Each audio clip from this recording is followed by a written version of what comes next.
vlog. So this reading vlog is my Stabathon reading vlog.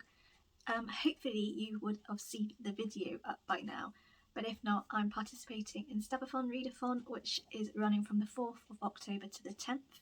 I'm filming this on the 7th and I have only read one book in Stabathon, and that was a graphic novel, so I have 5 books to read in 3 days. We love that for me. But yeah, if you don't know about Stabathon, I will put down my Stabathon TBR video down below and also the announcement video. But it's run by Naomi, Sab and Camilla, and yeah, it's pretty much just to me it feels very much like a thriller vibe readathon. So you've got like numerous like film names. So you've got Chucky, we've got Scream, we've got Nightmare on Elm Street, Friday the 13th, things like that. So the prompts are, I think one of the prompts is read a slasher, another prompt is read a book with supernatural vibes, one is read a book with children and or dolls, another one's read a book with black and or orange on the cover, another one is read a big book author, and a book based on summer. There, I remembered it. So the book I have already read is Fangs by Sarah Anderson, which is a graphic novel, is a romance between a vampire and a werewolf. So this fit the prompt supernatural vibes. So I've already read that, and I am currently reading Camp Strange by Renee Perez, which is a middle grade, and this is for the prompt read a book with children and or dolls in. So this is a 13-year-old boy. So I'm currently on chapter 6, page 36. Where I am now, I'm sort of picking up, so I'm hoping now I can whiz through it. But yeah, I don't know that I need to read it, but I don't know whether to pick it up now or not. Like, I have started it, but if I'm going to be totally honest, the book that I really want to read at this minute is The Suffering by Rinchabeko, which is Big Book author, because obviously Rin is a Big Book author. So I think I might read this because this didn't take me long and I've been really wanting to read it. I loved The Girl from the Well, so I think I might pick this up and then go into Camp Strange. And then the other books I've got is The Turn of the Key, which is for the prompt black or orange on a cover. I went with both. The 7 Book Club's Guide to Slaying Vampires is the prompt read a book set in summer, and then Clown in a Cornfield is the slasher book. So yeah, I'm really stuck on what book to read. I've read Fangs. Technically I should read this because I started reading it. It won't take me long, but I am really wanting to read this really badly. No, I'm going to be good. I'm going to read this because I have started it. I'll read this, then I'll read this, and then go from there with the other books. So yeah, we're going to start with this. So, read Fangs, we'll start with this, and then we've got the rest of the books to do. So this is about Ezekiel, who is doing a science fair. He obviously has a volcano. He puts his stuff in, and then the whole room shakes, and his volcano made a 3.7 earthquake. But alongside all that, some strange things are going on with Ezekiel, and where I left off was that his mum, dad and his uncle sort of they have a secret, and they sort of need to tell Ezekiel about it, but his mum's like, no, do it after school, do it after this party. She keeps postponing it, and she then has said to him that he's going to a summer camp, and his Ezekiel's a bit miffed off because he's like, he doesn't want to go to summer camp. He's then like worrying, is it summer camp with some of his school friends? And because obviously he's got quite a few school buddies and he does not want to see them. But it actually is turning out that the summer camp is for strange people. So it says here, on the bus ride to this camp, Ezekiel noticed some strange things already, because the driver sends the bus flying off the side and it continues to fly. And when he reaches the camp, it turns out like it's not all as it seems, and like the people there are all quite strange like him, like all these weird things are happening. So it sort of sounds like this is like a camp for maybe supernatural people maybe, but it does say here that he makes some new friends, but they find a camper who goes missing, so it sounds like there's a little bit of a mystery going on here. It does sound really good. Just the first, it is a middle grade, and I think sometimes with me, as much as they're easy reads, I'm a bit like, oh, it's a bit like, for younger kids a lot's going on, but for me it's like, oh, it's a bit naff. But like I said, I'm not overly, I'm 36 pages in, I'm on chapter 6, and they literally just told Ezekiel that he's going to summer camp, so I kind of feel like now we're getting to that section, it might start picking up. But this is only 220 pages, so it's doable. So I'm going to start with this, and I'm not in the mood to read it, if I'm going to be totally honest, but it's easier to get this out of the way, and then I can enjoy all of the rest of them. So yeah, that's the plan. These are the books that I'm planning to read in 3 days. And it's not like I got 3 days of, I don't know, is every day Thursday, Friday, Saturday, Sunday? Sorry, 4 days. I lie, 4 days. It actually, to be honest, that's doable, but it's not, because Friday I'm actually going out. Saturday my daughter's got a birthday party, so yeah, the next 2 days, because Alice is at her dad's, I really need to get my reading on. But yeah, that's the plan.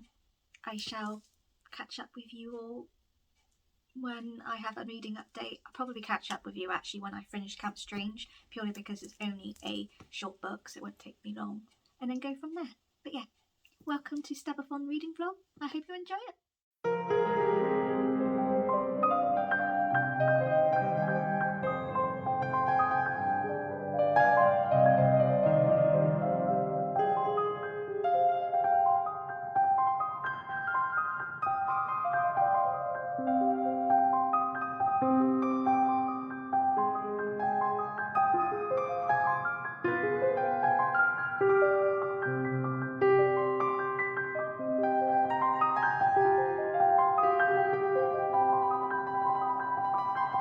So I have a kind of book update, not really a book, it's an update.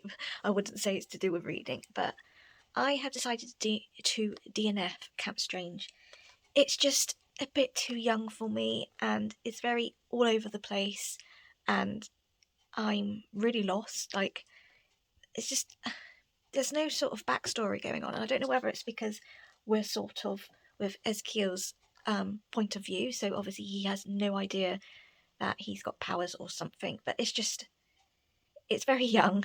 I'm like 31 year. These are like 12, 13-year-olds, and yeah, it's a bit too young for me, and it's just all over the place that I'm a bit like, I don't really get it. I know I'm quite early into the book, but I've read like about 4 chapters from when I started, and I'm just completely baffled, and I'm not enjoying it, and I thought, no, I don't want to force myself, because doing so I know will either put me in a slump or something. So I've made an executive decision of DNFing this, and if I can, well, I would like to read a book that has children and or dolls in, but I have heard from when I saw one of the girls talking about recommendations for Stabathon, Turn of the Key.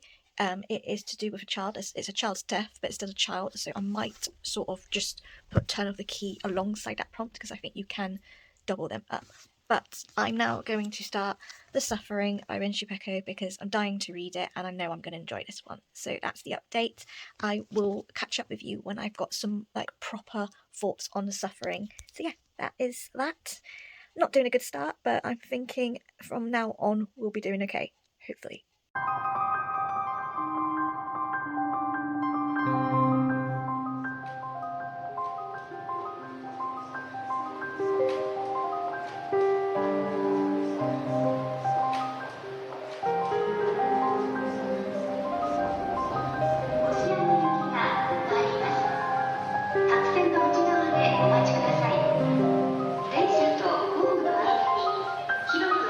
Hello. I apologise the fact that I have not vlogged at all today. It is not because I've not wanted to, it's because it's been one long day that wasn't meant to be a long day. So I will quickly give you updates on The Suffering in a minute, but I'll explain why it's been a long day. So me and my mum wanted to pop down to Weston. I wanted to go to TK Maxx, and my mum wanted to pop into Home Bargains, as we don't have a Home Bargains here. And I'm so sorry, my dressing gown needs a wash, but I'm too lazy. Let's just hide the muck. Yeah, basically we went down. So we went down on a bus, absolutely fine going there. So I wanted to go to TK Maxx because online they had loads of like Halloween decor, like home stuff. There were loads of like little ornaments that I thought would be absolutely perfect to put on my bookshelves and stuff like that. And they also had really cute bedding and really cute cushions as well that I thought, oh, I might get. So we decided to go down today. My daughter's at her dad's, it's an inset day, so we thought might as well do it today because the other weekends Alice has got birthday parties, so we won't be able to do it. So we went down and there was hardly any Halloween stuff, and I'm going to be totally honest, there's been hardly any Halloween stuff in all of shops I've been to so far. I don't know whether it's just like, I'm in the UK, so I don't know whether the UK's just not gone all out, which usually they sort of do.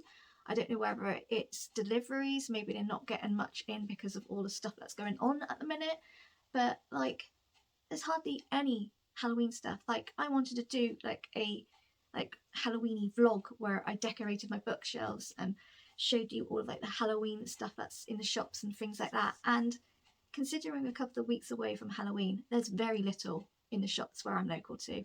Like in Clevedon, in B&M's, there's like one little like long bit of shelf, like aisle, just like one half of the aisle that's Halloween, and literally that is more Halloween clothing rather than anything else. Like even like party decor for Halloween, there's very little there.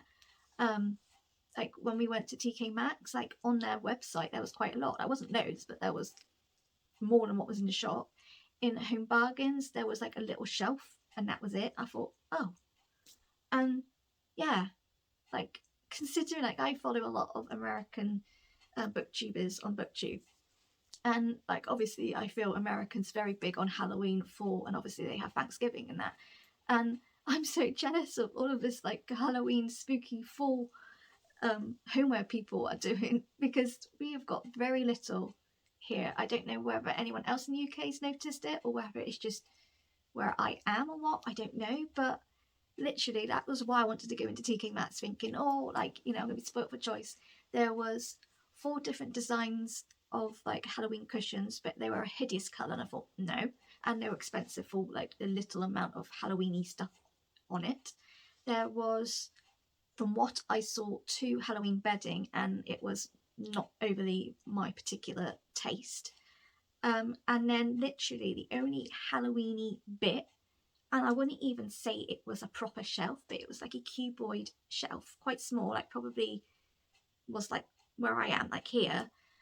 So there was 3 different like Halloween mug designs on there. There was 2 sort of glass cups on there.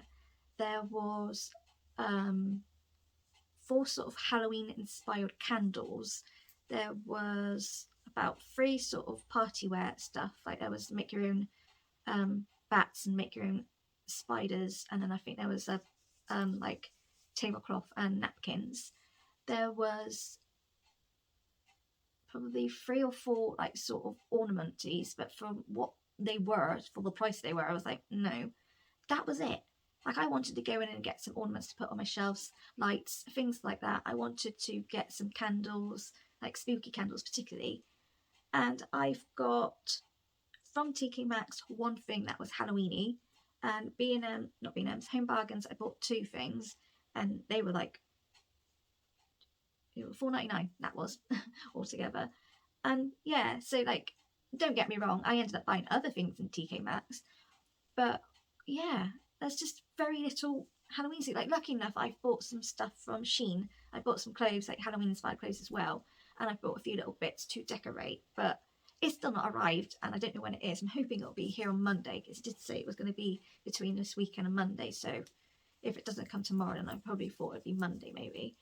So luckily I've got a few little bits to do that, but the like sort of vlog that I had planned to do, I'm probably not going to be able to do it because there's very little Halloweeny things where I am, and it's quite disappointing. Like, the first time I want to do something Halloweeny wise, very little. Like, me and my mum, like last like Halloween, we sort of did like just a little Halloween display. We always get pumpkins, and we go to a special farm called Triggalows, which does all the pumpkins, and usually we leave it a bit closer to Halloween. But obviously with birthdays happening on the weekends, we're going to go next weekend and pick our pumpkins. So I would definitely do a video with that and like sort of do some Halloween inspired thing.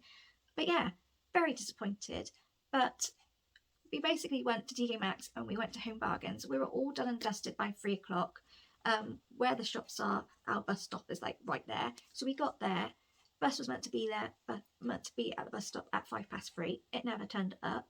So we wondered whether we missed it because we got there like dead on 3:05. So we wondered whether like we just missed it. But there were people already like there waiting. So we were like, oh, okay. And then so the next bus was 4:05. That never showed up. And then it was like getting to the point where like on the things were saying it was due, but nothing turned up. We had about 4 X1s go past, which is to Bristol. So we certainly knew it wasn't to do with traffic or anything like that, because where the bus comes from, it would go through, like it would be alongside sort of Bristol area a bit. So we knew it wasn't traffic. We were like, where the hell is it? 5:20, the bus finally came. So we missed 2 buses. And obviously, because it's like rush hour with work and everything like that, it took a little bit longer to get home. It wasn't overly too bad. But we didn't get home till about, must have been 10 past, 6:15. And like, you know, we would have been back no later than 4 o'clock. I would have had reading time and all that. No. Like, me and my mum were freezing because like it was quite warm, but then it hit like 4:30 and it started getting a bit chilly. Also, on top of that, it was school rush hour, and with no disrespect to anyone who lives in Weston, but Weston is very, let's just say it's full of druggies and chavs and smokers. I used to live there, and back when I was a kid, it never bothered me so much. But now living in Clevedon and seeing what our town's like and how friendly everyone is, and it just, yeah. Like, we don't go to Weston a lot. Like, if we do, it's just to see my grandparents, but we don't ever go like into town because there's very little there anyway. But all of the school kids there, none of them are wearing masks. There was like a year, I'm sure this one boy was probably in year 8, and he's there fagging it. He's there talking to one of his school teachers, and his school teacher's not even shouting at him for smoking. Like, all of like these kids, like the oldest was probably 15. And I'm 15 years older than them. So obviously I'm there like thinking, shit, I'm extremely old. But it was just their behaviour, and I can see why there's a rise in COVID cases in teenagers, because they're all faffing about, being stupid. They're all in groups. You know, there are ones that are like obviously in relationships, and they've certainly got their tongues down each other's throat and stuff like that. Like, I started getting a little bit tense because I was just like, they're all hanging around near the bus stops, like, obviously I didn't have my mask on purely because we were outside, and I've been wearing my mask pretty much all day.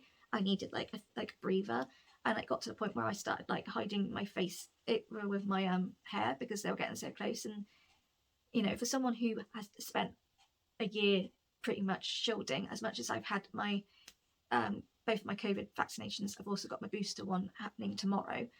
But yeah, I was just like, no, I know there's like a high with the teenagers. I was starting to get a little bit worried. But yeah, so we didn't get back to 6:15. Neither me or my mum wanted to cook, so I had an omelette. Mum had scrambled eggs with stuff. So I've done some reading, but not overly much, which is annoying because I was hoping to finish this today so I can get on with my other books. But it is what it is. So I did buy a few things. So the Halloween inspired ones that I'll show you is I've got this beautiful Squad Goals mug. So it's the little cute doggies and then a cat. Oh, I think it's a cat. It might be like a terrier. So it's both the same thing, and it says boo. I love it. It's just really cute. I did have originally The Witch is In. It's like black with like a like white writing, and then it had a broomstick on it, and I really like that. But then I saw this and I thought, no, this is more me. And I think it's really cute, so I got that. And then not overly Halloweeny, but I got this fragrance candle which is an aromatherapy one. So this is Recharge, and it's got cinnamon and ginger. So it just looks like that. But it smells really nice. Like, it's not too, like, to me, it doesn't give me Christmassy smells, because like cinnamon and ginger can be quite Christmassy smells, but it's quite fresh, and it reminds me of like going in a crisp woodland walk. So I got that. It was only £2.99, so it was a bargain. Then from Home Bargains, I got this little, it's a pumpkin, it's a trick or treat bit. You turn it on and it does that. That was like 79p, so I got that, although my mum wants to steal it, so I was like, and so I wanted to get like a sort of Halloween inspired candle, and the candles that were there was one that was black with a bat on, it said Fright Night, that smelled lovely, but it was like a little bit wider than this, so I would say it was like about that thing, but it was £7.99, and there were big jars like this that was £7.99, so I was like, oh no, I'd rather get like the bigger ones, because that's more for your money. So there was 3 designs. There was one that was white, and it had like, it was actual proper like candle with like white glass around it, and then it had on just one side of it like a rib cage. That was nice, but I didn't overly like the smell, because I hardly could smell anything, and I like my candles to be quite fragrant, because my room is quite big, so it takes longer for smells to like sort of fill a room. There was one that was like a bit taller than this, like a bit up there, and it had like 2 candle wicks, which I quite like. It was purple, and on like the glass it was a moon and a graveyard with a werewolf sort of like owling. That was nice, it smelled nice, but I wasn't so keen on the design of it. And then there was another one which I liked the design more, but like the actual candle itself was like a really dark navy blue, like it was very near enough black, and then so the design of it was a haunted mansion with like trees, and then it had a moon with like swirly bits, like a cloud over it, and then bats. I really like that design, and it smelled gorgeous, but because it was so dark you can't see the design on it, and I wasn't sure if I lit it, if the candle was lit, that you would see the design or not, and I didn't want to pay £7.99 and it not see the design, because the design was really nice, but you could hardly see it because of the darkness. So I ended up not getting any of those candles, because I thought no. But in Home Bargains, they had what I would say a cheap knockoff to Yankee candles. So it's the same design, same you can see it already. It's very similar to Yankee candles, but this is by a company called Wickford and Co. But I got this, so it's Screamberry Punch. So it's just got that little spooky bit on it, but oh my god, it is absolutely beautiful. It's definitely got a berry smell, but it smells gorgeous. I wish you could smell it, but it's really powerful, and I know full well lighting that, once it fills my room, it's going to smell gorgeous. So I got that, and then back into TK Maxx. I'm getting really into my coffee at the moment, because I've been so cold.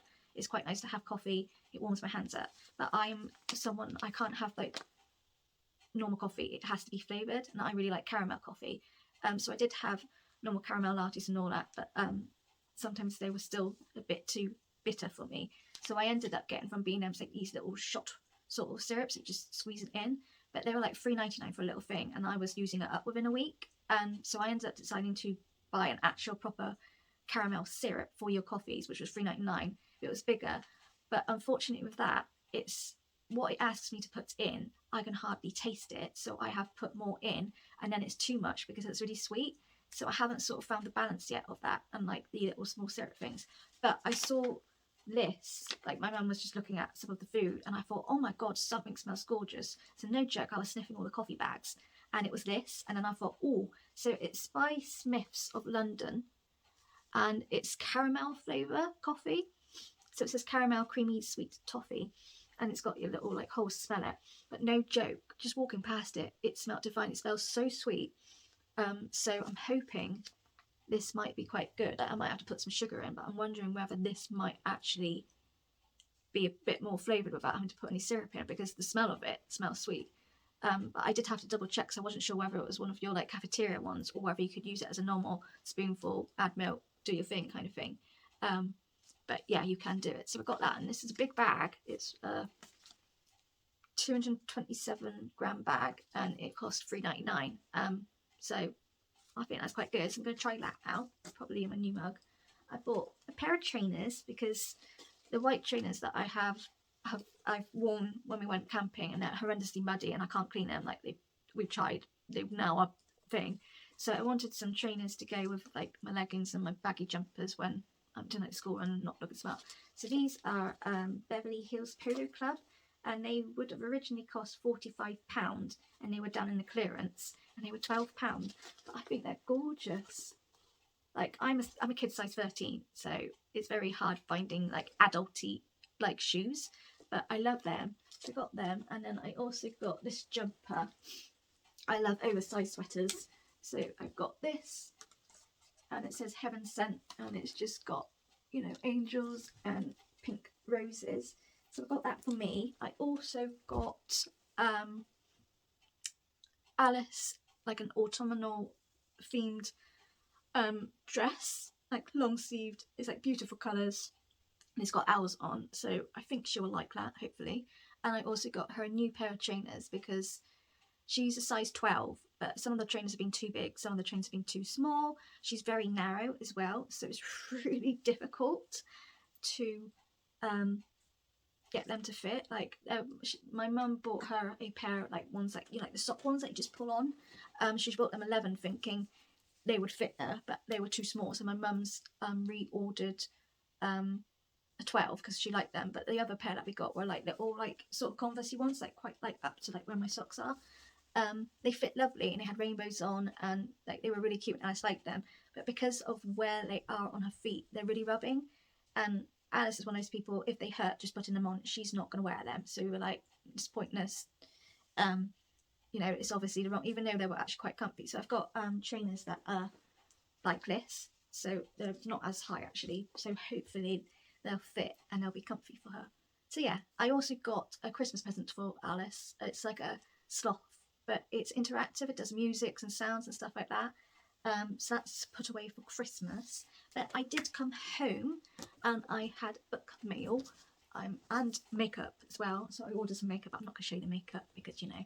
So I got a book for a tour I'm on, which is Be Drag Fabulous, which is beautiful hardback. It's a non-fiction, and it says how to live your best drag queen life. I'm really glad it came because I was a little bit worried, because obviously my tour for it's coming up, but it's just little sort of things like that. So it's a very easy read, but I just love the illustrations. It's beautiful. And then pre-orders came. One of them I'm really, really, really excited for. So first up is The Spirit Engineer by AJ West. Where a place that I do tours with, they did a tour for this, I think, which is the cover reveal, possibly a book tour too, but it sounded amazing, and I actually did a cover reveal for this, and it was like a little book trailer as well, and the book trailer just really sold me, so I ended up ordering the book, like pre-ordering it. But yeah, this just sounds absolutely amazing. It's like a historical horror story. I'm not usually into like historical fiction, but this just sounds absolutely gripping, so I'm really excited for this. And I actually like so it's plain red, but you've got this, and I just like that like on its own would be quite nice just on your shelf, like sort of like a classic kind of book. And my baby, I am finally reunited with Raph because I've got Kingdom of the Curse by Kerry Manzacalco. This is the second book of the Kingdom of the Wicked, and I've got the Waterstones edition, so it looks like that. I've got beautiful blue sprayed edges, and it is also, if I can find it, signed by the author as well. I'm so glad it's finally come. I can finally read it. I was actually planning to read this for Vampirathon, but I'm honestly really want to pick it up very soon, so I might just do that. But yeah, so there are the books that came. So there's that, and yeah. Quick update on where I am with The Suffering. I'm on chapter 8, page 109, so I've read like that much. I'm really enjoying it. It's a lot spookier than the first one, so it's not spooky enough to freak me out that I can't read it or go to bed, but it's certainly got more ghosty paranormal stuff in this and normal. I'm currently at a stage where Tuck's friend who saved him in the first book, she's gone missing, and she was helping these American ghost hunters do a series to do with this place called Akagahara, which is known as Japan's suicide forest. So Tak and his ghost Ikiku is just gone to Japan to try and find their friend. So I'm at that stage. It was quite fast paced at the beginning, and then the last couple of chapters I've read, I've been a little bit it's lagged a bit, but it's now picked it up again. But yeah, if I didn't have such a drama today with the bus not arriving, we were waiting for 2.5 hours. That's and when we finally had the bus driver, he turned around and said, "We're short staffed." No apology or nothing. He was so rude. I thought, okay, fair enough if you're short staffed, it's not your fault, we're in a pandemic, blah blah blah. But you could at least apologise, or even flip an offer. All the people have waited, like complimentary free tickets, or not let us actually pay for our tickets or anything. Like this, there was this lad who waited before us. He got there at 20 to 3, so he had to wait longer than us, and he was just in t-shirts and shorts, bless him. But yeah, there was no apology or nothing like that. And then when we asked for help from the X1 bus to say is there anyone we can contact to find out what's going on, blah blah blah, he was like, I don't know, sorry. They were like a waste of space. It was just yeah. Anyway, so yeah, I would have read on the bus, but if I'm going to be totally honest, going to Weston, it was a really quick journey, and by the time we got on the bus to go home, I was not in the mood to be reading. I just wanted to get home and warm up, because by this point I was freezing cold. So yeah, I've read a few chapters, but not much. I'm going to try and stay up a bit and read, but I have got my COVID jab in the morning, so I don't want to be too late, because obviously I've got to do that, and then it's my daughter's friend's birthday party, so I don't want to be absolutely knackered and having screaming children for 2 hours. So hopefully I'll get some reading done. I honestly don't think I'm going to be able to complete all of these 4 books, but you never know. But yeah, that's the update. I'm going to read a little bit more and then head to bed. So I will try and catch up with you at some point tomorrow. I don't know when. It might be in the evening again, but we'll see. But yeah, that's that eventful day, and I will check in with you all sometime tomorrow. So I did read a little bit last night and a bit this morning, so I'm currently on chapter 14, page 205. I've literally got this much left, so my daughter isn't due back till 12:30, so I will hopefully be able to finish it beforehand, but we'll see. But I just wanted to give you a little brief synopsis what this book is about. So I have to give you a little bit of background in regards to the first book, which is The Girl from the Well. So The Girl from the Well was about Okiku, who was a ghost, and basically she was brutally murdered, historical times, by this lord, and he obviously shoved her in a well. And so with this sort of type of world, ghosts sort of haunt the people who killed them, and so anybody who's killed someone, the person they kill ghost wise is attached to them. So you if you can see ghosts, you know that they're a murderer and stuff like that.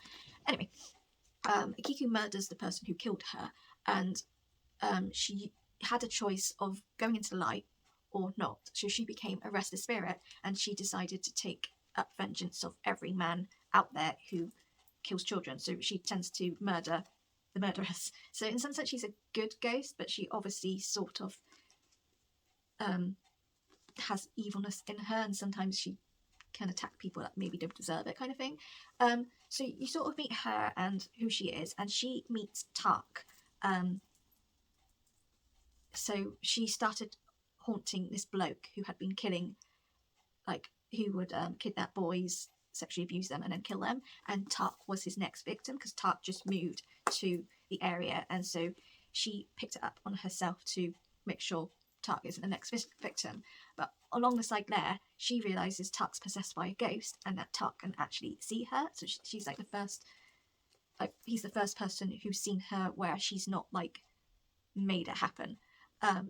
So yeah, she ends up saving Tak, and then she realises the ghost that's possessing Tak is slowly killing him, and so she decides to try and help him in any ways. And then long story cut short, they go to this place in Japan. It's a massive big shrine, and they meet people who can exorcise the ghosts out of Tark, which they do, but they realise that Tark needs Tark is a vessel for ghosts, because of what his mum did to him and stuff like that. Ghosts will come to him more to use his body and like possess him. So to stop that happening, Akiko decides to sort of possess Tark. So that's what sort of happens in The Girl from the Well. So in The Suffering, it's now 2 years later. So Tark's now 17, and so obviously it's like him and Akiko. So Akiko and him are sort of bound together now, a bit like what some of the ghosts are with these dolls when they do exorcisms, sort of thing.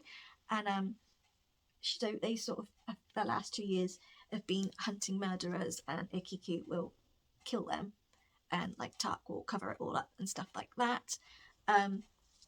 So that's sort of happening, but Akiko and Tark are sort of having problems because Akiko killed one of his like school, I wouldn't say mate, but like a school, like a classmate sort of thing, who has been abusing girls, and Akiko could see that he was going to be a killer, but he hasn't killed yet, and so Akiko kills him, and Tark's really peeved off because he's like, no, you know, if they've done the killings and, you know, and they've really gone against the law and the police won't do anything about it, that's when we take law in our own hands. But you don't kill them before they've actually become, you know, killers, sort of thing. So they've had like a bit of a Barney, sort of, just because all of that.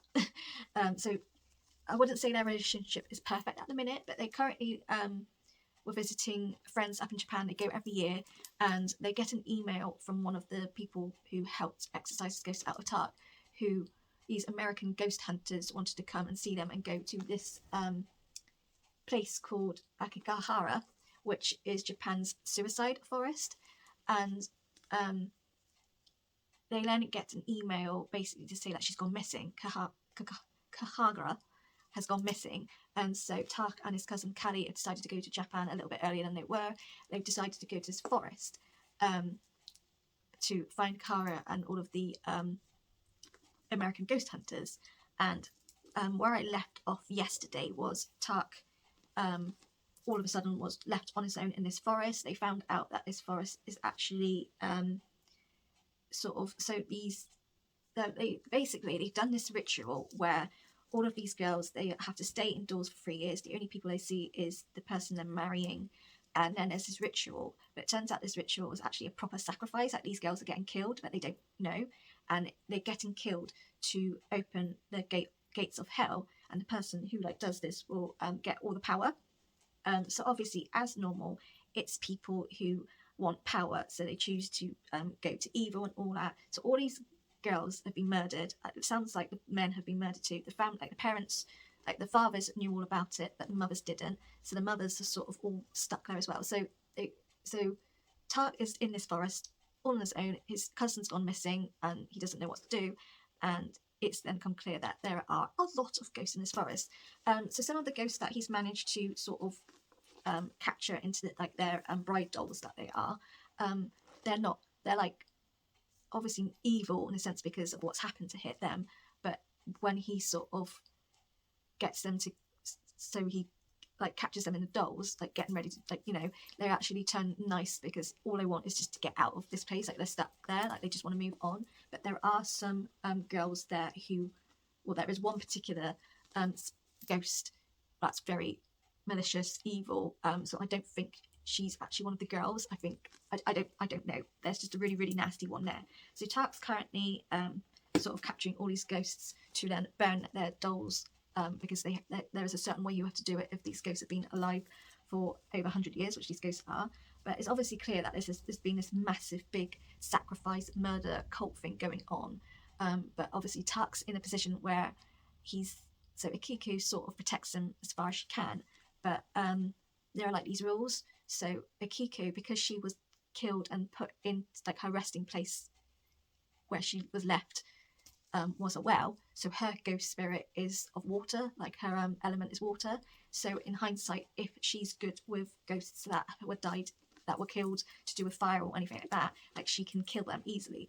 But ghosts that were killed from, like, you know, they were murdered in like a forest or wood or anything that's earth related, she can't touch them, she can't hurt them. It has to be like wood because it's part of earth, sort of thing. So Akiko's trying to help Tuck, but obviously she can't do much and all that. And if they're a bit, a few of these ghosts are a lot older than her, so they're more powerful than her. So she's had to now go into like Tuck's body rather than outside to heal. So while that's happening, he's all on his own trying to like capture these ghosts. It's really good. It's a lot spookier than the first book. There's a lot more ghost activity in this. But it is a YA, so it's not overly awful enough that I'm really scared or I can't read it or anything. Like I can happily read this at night and not be like freaked out like awfully. It's more atmospheric. But what I like about this book the most is that we're actually getting an insight of what happened to Akiko. So you sort of know the legend of the girl from the well, which is actually, I need to do background checks. I'm not 100% sure whether it's an actual true Japanese ghost story. I think it is. Editing Amy will tell you. But you sort of briefly know what happens, but not full in. But because Okiko's gotten a bit weaker because of where they are and because these ghosts are more powerful for her and all that, Tuck's actually getting memories from Akiko about what actually happened to her. So she tends to keep them hidden so he can't see them and all that, because they have this bond where she knows how he's feeling and vice versa. So you're actually getting flashbacks of what actually happened to Kiku, and it's absolutely dreadful. So I'm really enjoying that aspect purely because I actually finally understand her a bit more. I do not know how this book's going to play out at all. Like, he's literally just found Kagura, sorry, I said that wrong, Kagura, in one of the houses while he's trying to, because he has to find these bridal dolls, and then where those bridal dolls are, that's just where the spirits are, so that the spirits can't go too far than the bridal dolls sort of thing. It's really, really, really good. I'm thoroughly enjoying it. It's a lot more action than I felt in The Girl from the Well, which I loved Girl from the Well, so this is just brilliant.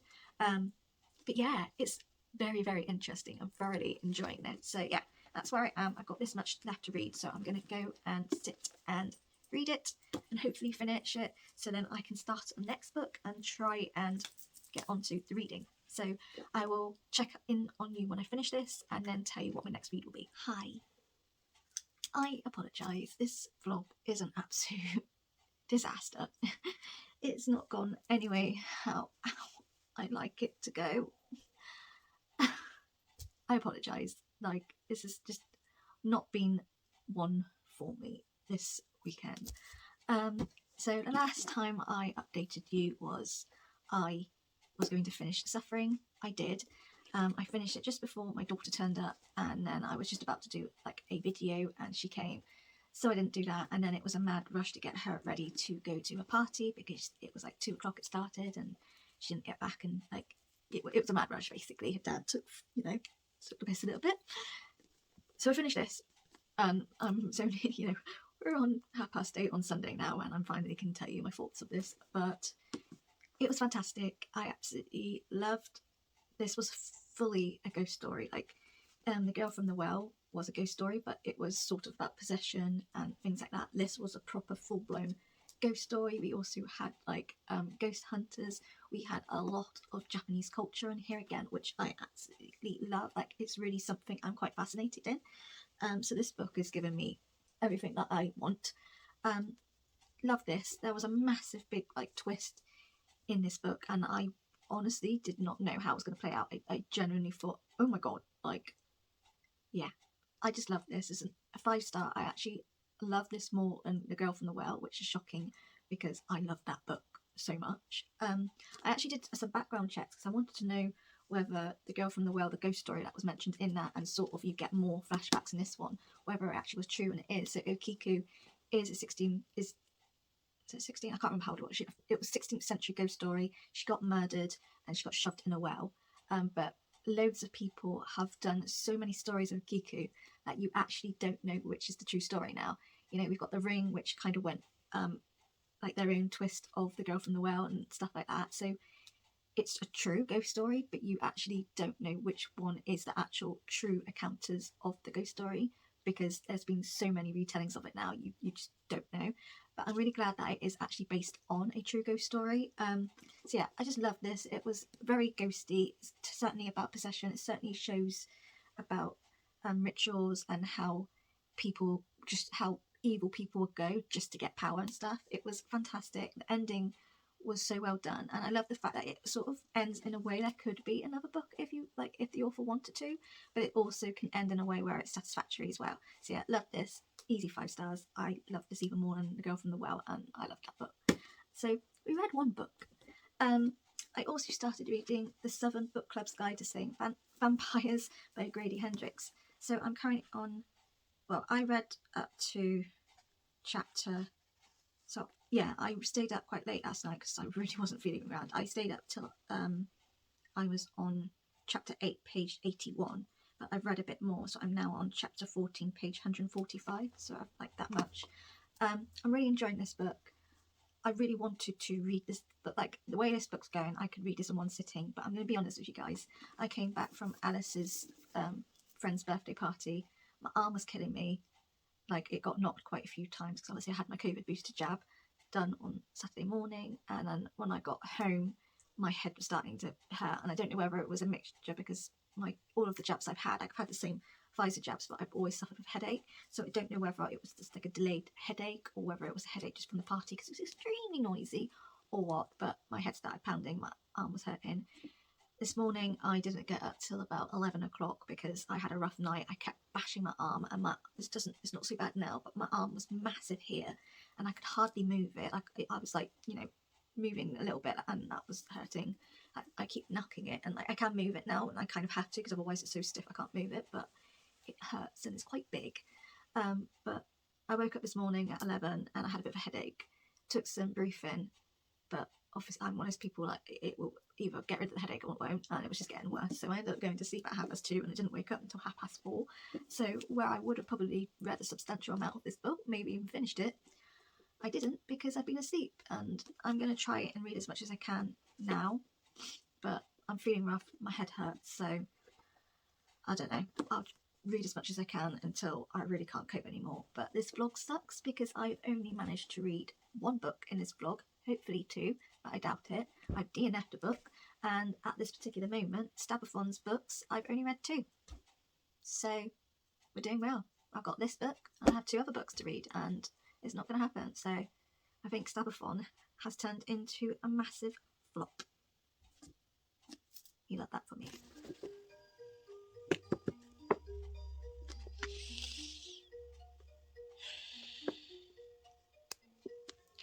This book is pissing me off big time.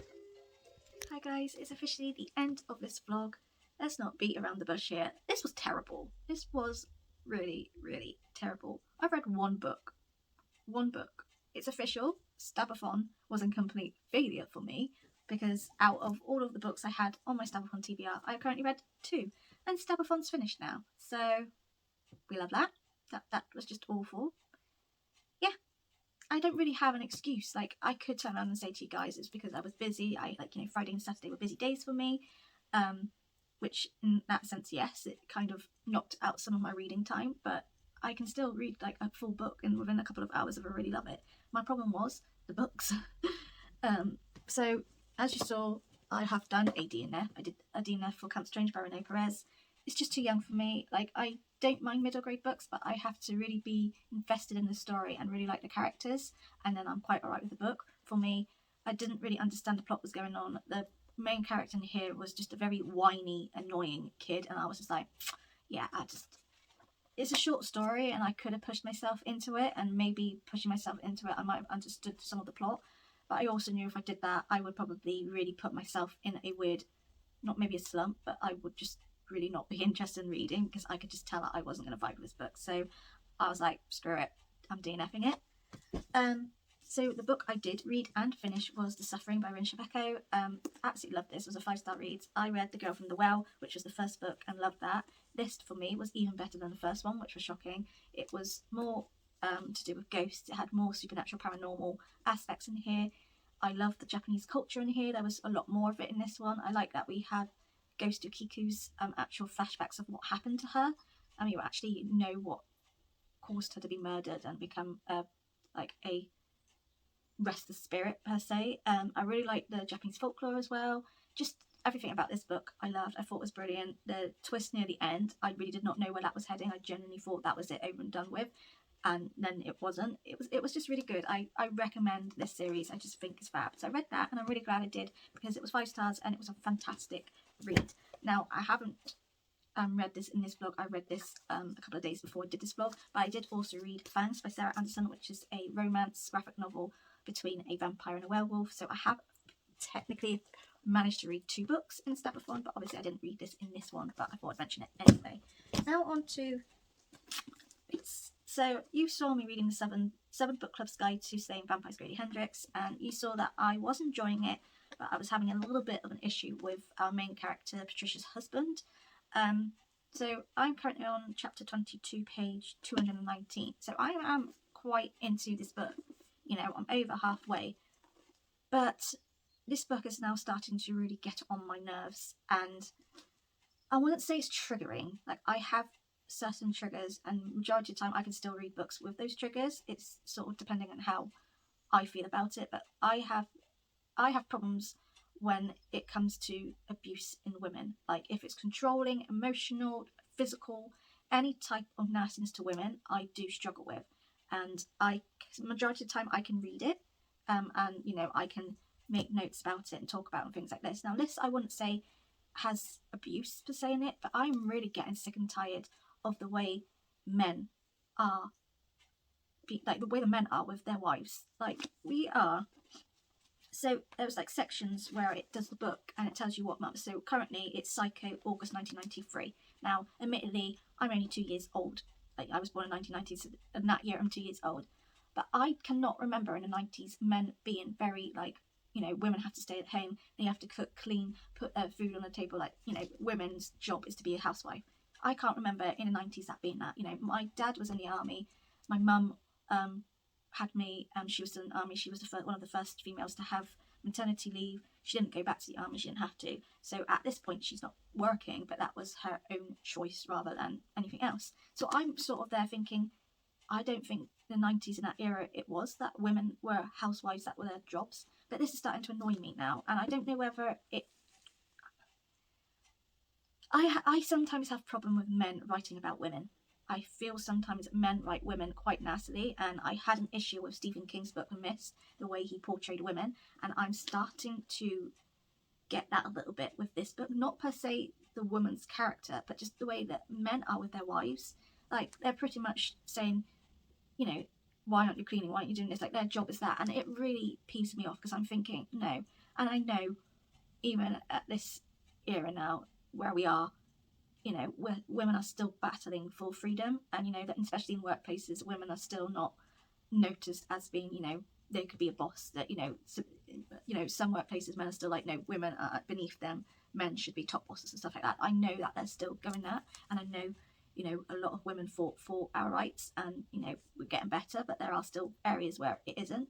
But this is just starting to really peeve me off. So Patricia's currently told her book club friends about James Harris. Like, she believes he's a vampire, but she hasn't told them that. She's pretty much said to them, I think he's dealing drugs to children, I think he's hurting children. And at first, one of the book club members was like, no, but the rest of them were actually, no, Patricia isn't one to lie. Patricia's been through a lot, you know, maybe she's onto something. So they all decide to look into it. They all start realising, yes, there is something dodgy about James Harris. So they've now then started talking to one of the book club friends whose husband's a cop. So they sort of said, look, can we talk to you? We've got all this, like, we haven't got evidence, but we just want to go past you to say, this is what we think is going on. Like, could you do something about it or not? And instead of, like, the husband come around and doing that, all of the men have come around and they've all ganged up on the wives saying, you're ridiculous. Patricia's husband, Carter's pretty much saying to Patricia, saying, look, a lot's happened. I think you're having a mental health relapse, because he's a psychologist sort of thing. And it's really irritated me. I'm thinking, I hate it when mental health sort of portrays as you're a crazy person, stuff like that. Like, it really drives me nuts, because that is not the case. Like, majority of the time, people with mental health problems are not crazy at all, and I hated that was what was being insinuated, especially with a bloke who is a psychologist. Like, come on. And it's just how the husbands are starting to be like with the wives is really peeving me off. And like, you saw the clip, I just was fuming. Like, I had my daughter next to me, so I couldn't like fully like go into it, but I was fuming. And so I've decided, for the time being, to soft DNF this. Well, I can't speak. Soft DNF this. So at the moment, I do not want to read it. I can't. It really is annoying me, and I wouldn't say it's triggering me, but it's just sort of bringing back aspects of my relationships where a bloke has pretty much said to me that my job is to clean the house, make sure there's dinner for him when he comes back from work, and make sure that our child is, you know, not going to ruin his night, kind of thing like that. And it's just bringing those bits back, and obviously back then it pissed me off. It still pisses me off. So this book is now like, you know, so at the moment I'm going to put it aside. I do want to finish it purely because I want to know what happens. Like, I want to know if they're right and stuff like that. But at the minute it's sort of like, I need just to get my head around this, sort of get into my head of, right, this is how it's going to be portrayed, take note of it, but just stop getting riled about it, because otherwise I won't enjoy the book. So I just need to have that step back, give myself a pep talk, acknowledge things, but then get to the stage where, right, I can continue reading it and just not let it bother me as much. So at the moment it's I don't want to read it, but I will try and get to it later on this month.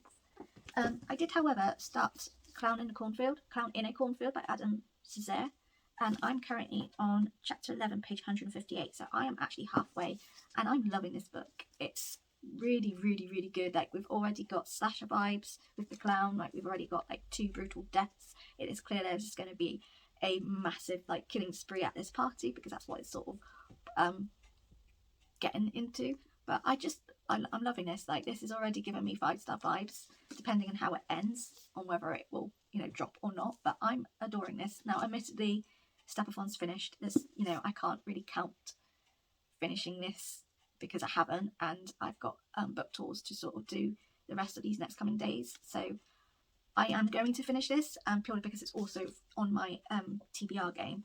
But I can't really count it for Stabathon, unfortunately. But yeah, I'm halfway in this. I'm loving it. Like, I literally picked this up at like 11:30 at night. I stopped reading at about 1, and I flew through it, like, you know, 158 pages in like an hour and a bit. Yeah, it was about an hour and a half, maybe 2 hours. Like, I read quite a lot. It was very easy. You can fly through it. So thoroughly enjoying this, but I can't count it for Stabathon, unfortunately. And the book that I never got to was The Turn of the Key by Ware. I originally was really excited to read this, but as I was sort of having a little read of it, I wasn't overly keen on the way it's sort of written at this particular moment, and I thought, oh, like, I don't know whether it continues to be sort of like someone explaining things through a letter or not, but from what I was reading, it sounded like it. So I was like, oh no. Whether I'm going to get to this the rest of this month, we'll see. Probably not, because I've got loads, but if I can, I can't. But yeah, so in the end, in this vlog, I only read 1 book, but actually the books I read for Stabathon is only these 2, which is an absolute complete fail. But anyway, I hope you liked this vlog regardless of how naff it was. And yeah, if you have been doing Stabathon yourself, let me know how you got on, because hopefully you are way better than how I did. But yeah, thank you for watching. Take care, and I'll see you again soon. Bye.